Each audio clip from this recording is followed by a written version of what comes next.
Welcome back to another video. Today we are talking about what if Obito returned to the Leaf. Of course, this is after the Ren attack, and Ren is still dead in this timeline, so Obito just returns to the Leaf because he sees no point in going back to Madara, knowing, Kakashi tried his best, and Minato is, it's a war, so he just goes back to the Leaf to be back with his friends and mourn the loss of Ren.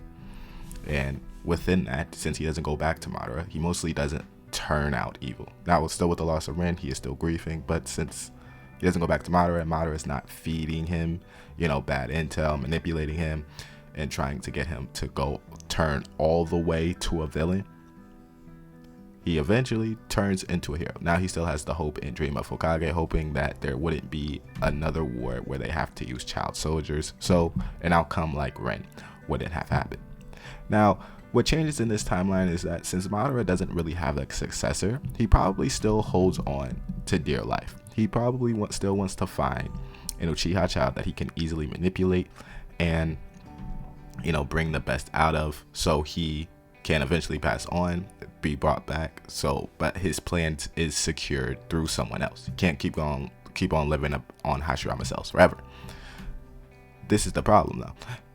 There's at least no Uchiha children, canon-wise, that could have been easily manipulated as Obito. He wasn't manipulating Itachi, at least at that point in time, and Sasuke would be too young at that time. So by the time Sasuke is as a kid, he would be brought up.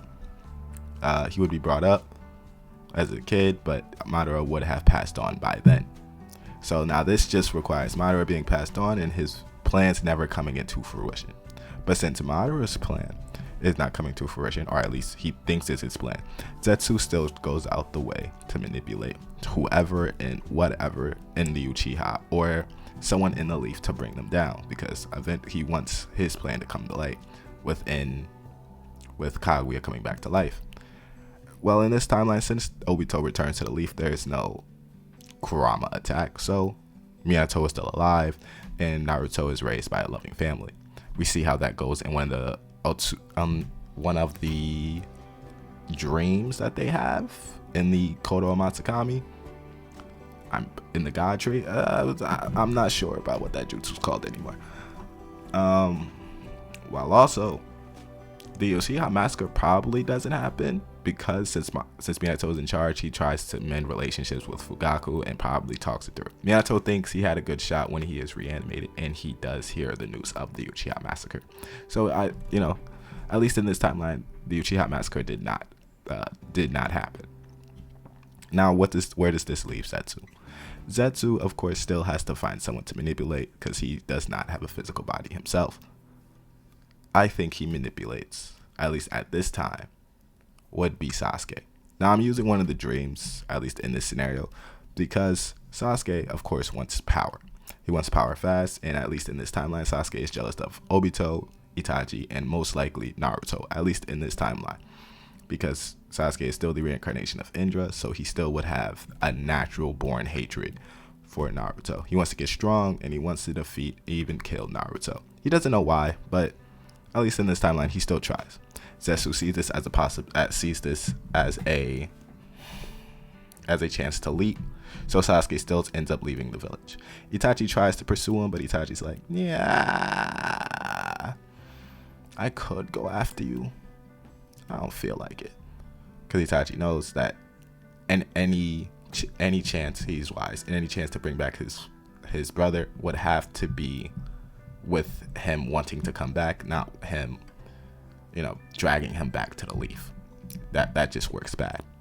Upon hearing this, Naruto still chases after Sasuke, but Sasuke eventually escapes with Zetsu. Now, Zetsu, of course, cannot really train anybody, so he pumps Sasuke full of Hashirama cells to give him the boost that Naruto has and the chakra that Naruto has. Of course, he also gives him Madara eyes, because he would have Madara's body at this current point in time. He gives him Madara eyes in this current state.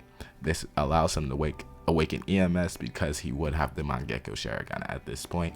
I just like to think so. Now, within that, Obito catches wind of this, as of course he would have some notability with Black Zetsu. Upon hearing this, Obito tells Minato, because Minato would still be at Hokage at this time, and tells him to prepare for an eventual war, lead by Sasuke and a few reanimated shinobi. Just because Kabuto, I think, would still be evil. Orochimaru, I would say, would still live, but he would be more deeper underground, not really showing his face as much to the Leaf, just because Minato can end his life whenever he wants to. So at that certain point, Obito knows that the reanimated jutsus, Minato and Obito knows the risk of the reanimated jutsus, and quickly the four great ninja alliance is formed, and eventually is sent out to the fourth great ninja war. Now, with all these discrepancies, and since Obito's not manipulating the Akatsuki and Zetsu is not manipulating Obito, at least to a certain extent,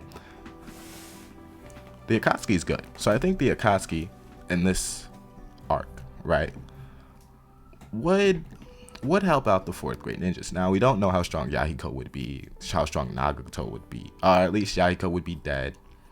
Nagato would probably see the error of its ways, because attacking the Leaf would be stupid, just because Minato is probably the perfect counter to the Six Paths of Pain and would handle him quite easily. So the Akatsuki is probably quickly dead. Now, I'm not saying the manipulation of Obito is bad for them. I just think if they still encounter Hanzo, Yahiko still envelops the Rinnegan eyes from Madara, of course, and he's dead, because then he would pose a threat to the Leaf, because he would want the Leaf to suffer, because we shouldn't have been out there doing that for real, at least not by ourselves. So I would like to think the Akatsuki probably get handled with the elite unit of an Asuma, a Guy, a Kakashi, and Obito, and much more of the Konoha 12 at that time. Itachi would be a part of it, Shisui would be a part of it. They would be sent out to seek and destroy the Akatsuki. So I like to think the Akatsuki still exists, probably not to a bigger threat of the Leaf, but they kill them all with ease. I'm not lying to you. With ease. And of course, the newer generation, or like Naruto's generation, is a little bit stronger, because now the older generation, Itachi, Shisui, Kakashi, Guy, Asuma would be leading the charge in that front, and they would be phenomenal teachers, as they are phenomenal proteges of their craft, and of course, would want to teach the kids, of course. So within that, the Leaf is more prepared and more stronger to go out and fight the reanimateds, and they just lose a lot less people in the fourth great ninja war. Of course, this means that immediately sealing things. Now, I don't think, since Sasuke is leading the charge, he would want to face Naruto. He would want to become the Ten-Tail Shinobi, Ten-Tails Jinchuriki at least. But since Kushina would probably be hidden way beyond enemy lines, because it would be easier to hide her with Minato's technique and Minato being there, they would let Naruto and Sasuke eventually fight. Since that would be the case, they would probably try to seek out Zetsu. At least the Leaf would. Obito, since knowing where Zetsu, or at least Madara hideout would be, would go to Zetsu and finally seal him, saying, "Oh, you're the reason for all this, for all the manipulation," and he would eventually figure it out. That it don't seem like Madara really had a plan. I feel like it's all you. Let's seal you up for real quick. So that means Kaguya's plan never comes into fruition. Now, in this what if, since Naruto and Sasuke still end up fighting, it still ends up in a stalemate and kumbaya, right? And without Zetsu, the series just goes on peacefully. Now, I would like to think that Kakashi ends up giving the eye back to Obito if Obito does come back to the Leaf eventually later on in the war, or at least in the Shippuden arc when they're adults, just because Kakashi could not deal with the consistent draining of the Sharingan. So he would give the eye back to Obito and, just wear an eye patch, and would be substantially stronger just because he doesn't have the Sharingan always draining him. Or at least that's my opinion. Now, like and subscribe. Let me know your thoughts and how you would throw in your little bits in this what if. And I will see you in the next one.